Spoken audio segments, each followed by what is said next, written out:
तर आजच्या भागात आपण बघणार आहोत उर्वरित कन्सोनंट. त्यातलं पहिलं म्हणजे नसल्स. नसल मध्ये पहिलं येतं एम,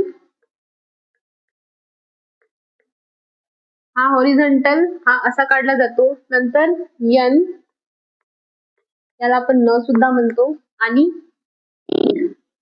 हा डार्क काढला जातो. एन आणि इंग हा सारखाच आहे, पण हा डार्क काढला जातो. नंतर लिक्विड्स मध्ये येतं एल आणि आर. आर चे इथे दोन प्रकार आहे. हा डाऊनवर्ड आर आहे, याची डायरेक्शन अशी, आणि दुसरा आहे अपवर्ड आर, याची डायरेक्शन अशी. याला आपण रे म्हणतो. यानंतर कोएलसेंट, यामध्ये डब्ल्यू, ज्याला आपण वे म्हणतो, आणि वाय,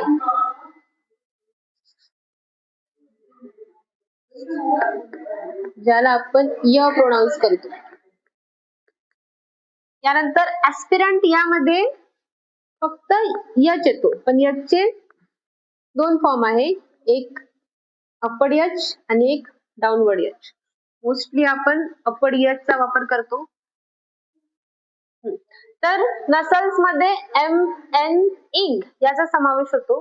आता याला नसल्स का म्हटले जाते? कारण आपण जेव्हा हे प्रोनाउन्स करतो एन, एम, इंग, तर नसल्सच्या थ्रू इथे थोडं तो आवाज चॉप होतो आणि थोडं व्हायब्रेशन होतं. नसल्स जे अजून होतं ते, त्यामुळे त्याला नसल्स म्हटलं जातं. लिक्विड्स म्हणजे एल, आर, याला लिक्विड्स याच्यासाठी म्हटलं जाते कारण हे कोणत्या पण वॉवेल मध्ये त्याचं थोडं प्रोनाउन्सिएशन होतं. नंतर कोएलसेंट, वाय, वे, ये म्हणजे डब्ल्यू आणि वाय. ऍस्पिरंट म्हणजे एच, त्याचे दोन फॉर्म, एक अपवर्ड आणि एक डाऊनवर्ड. Okay, done.